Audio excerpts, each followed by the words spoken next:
What is going on, guys? This is Crowzen, and welcome back to another Monster Hunter Wilds build. This time we are finally on the Great Sword with my Critical Draw Healer build. And this will probably be one of the more unique videos that you're going to see on a Critical Draw build, because not only did I mix Critical Draw, which means that you're going to get 2 charged criticals, but you're also going to be able to heal your teammates effectively. So I added a very good support element to this build, and on top of that, you're going to be able to get your offset attacks to crit whenever you do some mix-ups, and you're going to be able to tackle through a monster's attack and get that to crit as well. So you got a lot of things going on here, and it's a very unique build, and probably the most fun that I've had playing this game yet. So let's take a look at the build. So now we could go over our equipment, and beginning with our Ardian weapon, for the production bonuses you want to go for 3 attack infusions, as you will not need affinity at all with this build. For the reinforcement bonuses, what I would recommend is if you could try to get 4 attack bonuses and 1 sharpness, that is going to be the best option. But if you do get one that has element, that's okay. That's just going to give you more sleep buildup. So for the 3 decoration slots, we have Critical Draw, which is going to be very important as that's the centerpiece of our build, as well as Focus Handicraft. You want to make sure that you have level 3 Focus, as this will allow you to do a fully charged offset attack because you can charge your weapon 15% faster. For the last one, I just went with the Critical Jewel for a nice critical boost, since that's going to give us more damage with our crits. As far as what type of tree to use prior to crafting your Ardian weapon, you can go for the Paralysis tree, the Bone tree, or the Nursilla tree. The Bone tree actually has level 3 focus, and it has very high attack and 0 affinity, so this actually works out very well. The only downside is you won't have any paralysis or sleep. Now you'll see a lot of people recommend the Grimslayer because it has negative 20% affinity and it has a super high attack. The problem with this weapon is that it has terrible sharpness, so by no means is this weapon going to be better than an Ardian weapon, and you're still going to have to slot in 20% affinity to make sure that you crit every single time. So I personally would not recommend this, but if you do want to use it, the option is there. For the armor set, we're going to go with the Blango Helm B, the Damascus Mill A, the Udra Meyer Braces B, Blango Coil B, and the Arc Vulcan Greaves B. For the talisman, I go with the Challenger Charm 2 in order to get Agitator level 5, and for the mantle, you can go with whatever you want. Obviously, the Corrupted Mantle is going to give you more damage.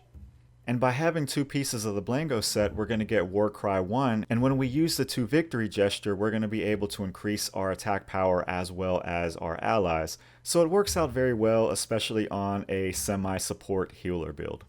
As far as our jewels, we want to make sure that we have Counter Jewel, as this is going to give us a nice attack buff, especially if we're able to tackle through a monster's attack, or if we get hit, which from time to time that happens, so getting that nice attack power is going to be great. The Sheath Jewels, you definitely want to have these, that way you can sheath your weapon very quickly. You also want to have the Funky Form Jewel, that way we can get 1 level in Mushroomancer, and this means that we can eat blue mushrooms and further heal ourselves and our party with that. From there, we just go with the Challenger Jewel. This is going to be useful for getting that level 5 Agitator. The Medicine Jewel for recovery up. That way we can heal up faster whenever we eat. From there, we do want the Friendship Jewels for wide range, and getting wide range level 5 means that we can pretty much heal our allies no matter where they are. 1 Chain Jewel for 1 level in Burst, and Burst is actually going to work on your follow-up attack, so right after you do the initial charge drawing slash, you're going to be able to get that extra attack boost on the offset attack that I'm going to show you guys in the combat setup. And then from there we just have the Gobbler Jewel, so that way we get max speed eating, which is very useful for a healer build. Next up, we can go over some combat tips, so that way you guys understand how to use this build and what are going to be some of your more damaging abilities that you have. So to start out, your main combination is just going to be 2 attacks. So what you want to do is go into your charge and go all the way into your charge slash, and then follow that up with an offset rising slash, roll forward, and then sheathe your weapon.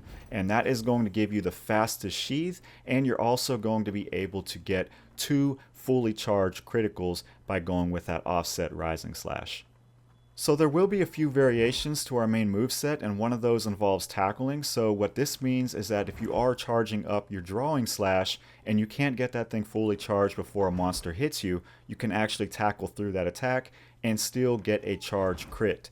So what you would do there is simply begin charging up your weapon, and before that monster hits you, tackle through that, finish the charge, and then just roll forward and sheathe your weapon.